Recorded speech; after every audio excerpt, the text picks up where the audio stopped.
Zo, en na dit feestelijke moment gaan we over naar een volgende gast. En ik schakel daarvoor even over in het Engels. Duncan, welcome. Hello. Welcome in our show. Thank you very much. Thanks for having me. Can you hear me? Yes, perfectly. Thank you very much. Hello, good to see you. Some Disney characters behind, great. Duncan, first of all, Head of Innovation, Creativity at Disney. Wow, it seems like a dream job. What can you tell? Was it? Mad ideas are us. Yeah, it was fantastic, no? Because nothing was the barrier. I think the madder the idea, the more extreme it was, the more we got encouragement to go do it. And I think, no, it was a dream job. It was helping Pixar, Lucasfilms, ESPN, Marvel come up with new storylines or theme park rides or new ideas. And really, it was just to help stop everybody thinking the way they always think and help them think differently. And for most of us, that's quite hard. Okay, clear, thanks. And there were some things that intrigued me. One of the things you did was you went for the most prominent, let's say, consumer pain point within Disney, and you found a solution to deal with it. You did that on a quite specific Duncan way. And from the perspective, what if that pain point was not any longer around us? Can you elaborate on that? Yeah, it's Walt actually came up with the idea. When Walt Disney created Disneyland, he said we will not have any employees. We will only have cast members. We will not have any customers in our park. We'll only have guests. And with that simple expression of the challenge, people thought very differently about the world of hospitality. Now, fast forward to 2011, and if we'd asked ourselves the question that everybody continues to ask themselves, how might we make more money? Which I think is a big mistake because Generation Z cares more about purpose than profit. But if we'd said how might we make more money, we could have put the gate price up at a park by 3%. People would have complained, they would have still come, and we'd have met our quarterly results. But that's called iteration, not innovation. But instead, we turned the challenge on its head. Instead of saying how might we make more money, we said how might we solve the biggest consumer pain point? Well, everybody knew what it was. It was standing in line. So we said, what if we could eliminate the lines? What if we could take away the front desks in all of our hotels, the turnstile at the front of the parks, the need to stand in line for your favorite attractions or your character meet and greets or to pay for merchandise or pay for food? If you know how to do it, it's iteration. If it scares you, it's innovation. And we looked around the world and sure enough, RFID technology had been in the market for about 5 years. Now, when you come to Walt Disney World on holiday, you get a magic band before you arrive. It is your room key. There's no need to check in or check out of your hotels. It's your theme park ticket. You swipe and go. You have your reservations for your favorite character meet and greets or your favorite attractions on your magic band. You swipe and go. To pay for merchandise, I touch it once, it goes to my hotel room. I touch it twice, it goes to my house. I save my food on my smartphone. The restaurant knows I'm coming in, it knows what I've ordered, and the food comes fresh to me. Had we have started by saying, how might we make more money? We'd have put the price up by 3% and met our quarterly results. But simply by reversing the challenge and saying, how might we solve the biggest consumer pain point? The average guest at Walt Disney World today has about 2 hours free time they didn't have 4 years ago. What has that resulted in? Record revenues, record spend on food and beverage, record spend on merchandise, and data collection. 25 million visits a year, every second of every day, are telling Disney what they like and what they don't like, and are essentially crowdsourcing the future products and services Disney creates simply but through crowdsourcing. So great. So the magic band, it worked. It was really a very good solution in many ways, in many areas. And a second thing you mentioned before was you wanted to find out how clients work and how clients think. And you did quite a, let's say, well, a special solution. So yeah, I mean, here's the thing. Today we all look in our data, but if we're only looking at our data, we're only looking where our competition is looking. So how will you find that one insight for innovation? More often than not, it's by not just relying on your data, but also spending time with your consumer. We say we're product-centric organizations. Well, when was the last time you spent a day with your consumer? So the task was set to us by Disneyland Paris. It was how might we get more people to come more often and spend more money? Our going in hypotheses based on our data told us who could afford a visit, who had an affinity to the brand, who'd been shopping online, and who was a 10 out of 10 of I'm coming this year, but they hadn't come. So my intuition told me, by the way, you have 100 billion neurons in your first brain, you have 100 million neurons in your second brain. It's called your intuition. It's a remarkably amazing computer. But my intuition told me these people were either lying to us or they were procrastinators because they said they were coming, they were 10, but they didn't come. So I thought, let's go find out what our data is missing. So we went and spent a day with our consumer. So let me ask you a question before we do it. Again, our going in hypothesis was We build it, they will come. We'll spend $240 million on a new attraction, you'll come. Why? Because that's the way we've always done it here. But here's what we found out. Let me ask you a question. Do you have children? All right, so unfortunately, a little bit in the dark here due to the sound, but you had a question? Yeah, do you have children? Yes, I have.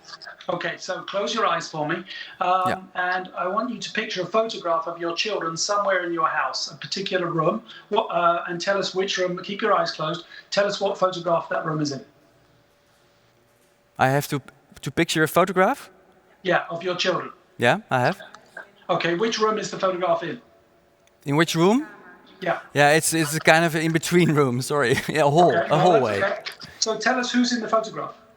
My oldest daughter and son, Okay, and what are their names? Zola and Boas. Zola and Boas. And how old were they the day the photograph was taken? Wow. I think about 3 and 4, 2 and 4. Sure. And how old are they today? 17 and 15. Okay, so that's perfect. So here's what we found. I was in one lady's house living with her, and I saw the photograph of the 3 or 4-year-old children, and I said, hey, how old are your children? 3 or 4? She said, no, 14 or 15. I thought, my intuition told me there's something there. Do we not print photographs of our children anymore? Yes, we do. We print bar mitzvahs, graduations, weddings. So we were missing something. So we went back and asked again, and here's what parents will tell you. They want the children to grow up, to go to high school, college, graduate, be happy, healthy, and successful. Or do they? Or do they actually, do you really want your little children back when they were 3 or 4? When you walk in the door at night, you're still a god, you're a superhero. Now you're lucky if they grunt when you walk through the door. So we thought there was something here our data's not telling us. So we went back and pushed a bit harder. And they told us about 3 bittersweet transitions that take place between a parent and a child. They described them all, these mums. But I'm a dad and I've got intuition. The first bittersweet transition for me was when my son was 10. He came around the bedroom door. It was Christmas Eve. His eyes were half full of tears. And he said, are you Santa Claus? And in that one split second, imagination, creativity, clouds gone. But what had hurt so much was what he'd really said was, which I'm not your little boy anymore, Daddy, I'm growing up. Now, dads will remember where they were for the second bittersweet transition. Girls will not. I know exactly where I was the day my daughter dropped my hand in public for the first time. Because she didn't want to hold Daddy's hand in public anymore. And I remember the third one was when we packed her off to college. We went up, we put her in a room, we laughed, we packed, we waved goodbye, and then my wife and I got in the car and cried our eyes out all the way to the airport. Going in, we thought that if we spend $240 million on a new capital investment, they would come. Why? Because that's what our data was telling us. But by simply spending a day with a consumer, we found out what was truly important to her. Mum does not wake up in the morning worried about whether or not Disney has got new attractions this year. Mum wakes up every day worried about how quickly her children are growing and how she wants to make special memories for them while they still believe, while they still hold my hand, while they're still here. That was a segmented communication campaign, not a capital investment strategy, one that saved us from spending $240 million on a product she didn't want, one that drove record results and turned a very product-centric, we know best culture into a consumer-centric culture, where it is now mandatory for every Disney executive to spend 1 day a year working in a frontline position in a Disney theme park and 1 day a year in the living room of one of their consumers. And I would suggest to all the executives who haven't done that for a long, long, long time, if ever, I would suggest you go do it. You'll be amazed at the insights for innovation you can find. Amazing example, Duncan. Thanks. So back to your basic belief, because basically you believe innovation and creativity is in everyone. What is your key advice, or maybe even your secret, to amplify that power in people? Two things. I believe everybody is creative. I'm on a mission to prove it. How do I know it? Because when you were a little boy and you got a gift for Christmas, it came in an enormous box. It took you ages to get the toy out of the box. But what did you spend the next 5 days playing with? The box. It was your spaceship, it was your castle, it was your fort, it was your rocket ship. When you were a little boy, you used to ask why, and why again. Children are better than your data and your consumer insights team at getting insights for innovation, because they don't stop at the first why. So if you ask, why do you go to Disney? People say, I go for the rides. Well, that tells me, as I mentioned, to spend millions of dollars on new attractions. But if I say, well, why do you go for the rides? Well, I like Small World. Why is that important to you? I used to go with my mum. Why is that significant to you? I remember the music. How is that? Why is that important today? I go with my daughter. On the fifth why, you just got to the insight for innovation. She's not coming for your new attractions. She's coming for her personal memory and nostalgia. That's a communication campaign, not a capital investment strategy. We're all born with intuition. I talked about that. And we're all born with an amazing imagination. You dream every year that Holland will win the World Cup this year, but they haven't. But guess what? You still dream it. Here's the thing. You were born creative. You're born with intuition. You're born with curiosity, and you're born with an imagination. In the next 10 years, artificial intelligence is scheduled to take away 20 to 30% of the jobs in the marketplace. But so how will we compete with artificial intelligence 10 years from now? By using the things we were born with that we were told were not important, because you cannot program creativity, imagination, curiosity, and intuition. Those will become the most employable skill sets of the next decade simply because they can't be programmed. Super. Thanks for sharing that too, Duncan. Let's see if there's some questions from the audience, from the satellite events. Now the viewers, Robert, can you tell us? Yes, Maarten, thank you. And hi, Duncan. Nice to hear your story. Before I move over to the questions from the audience to you, I'd like to remind the audience that soon I'll be raising a quiz question.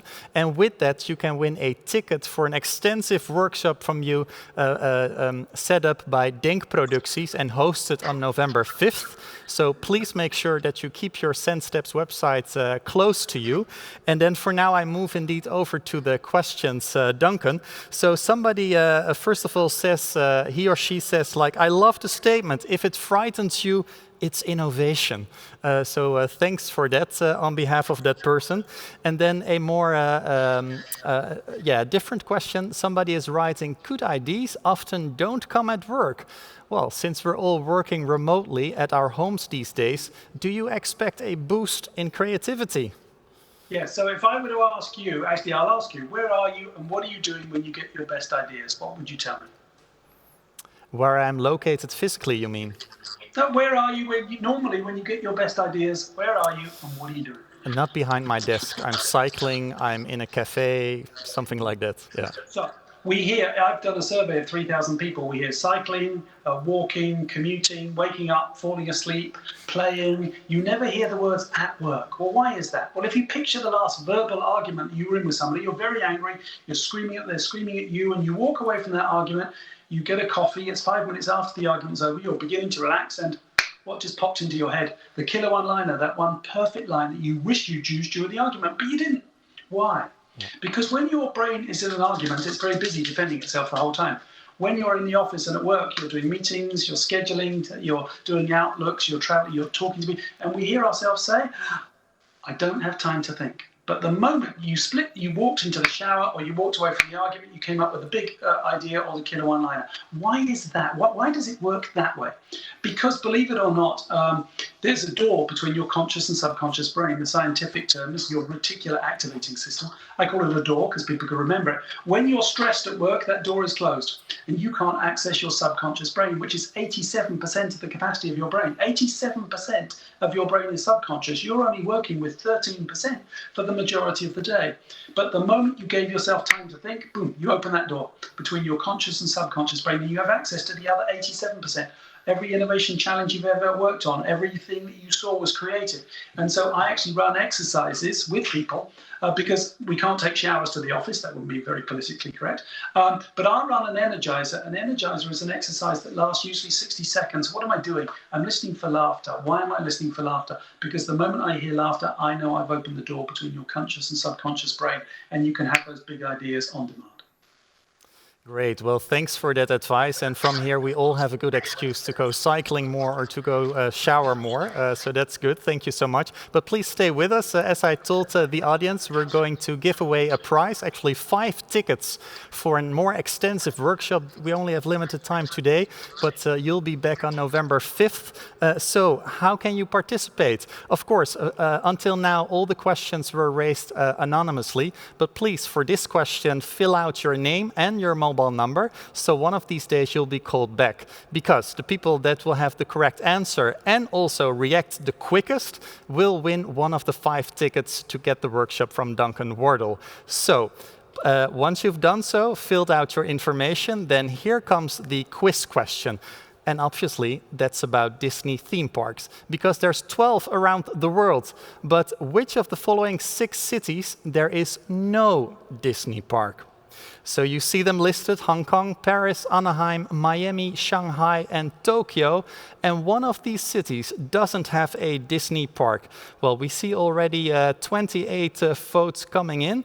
I already told you that we will also be selecting on speed, so be very quick, because in the coming 3 seconds we will show you the results.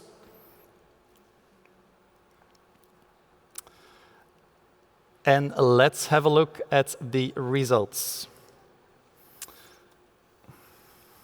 So the correct answer is indeed Miami, because in Miami there is no Disney park. Close by, in Orlando, there is a Disney park.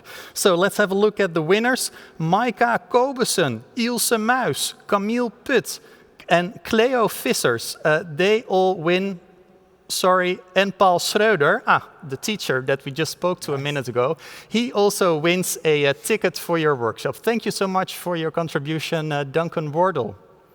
Thanks very much for having me. I look forward to meeting Ilse Muis. Very good. Thank you. Bye-bye. Yeah.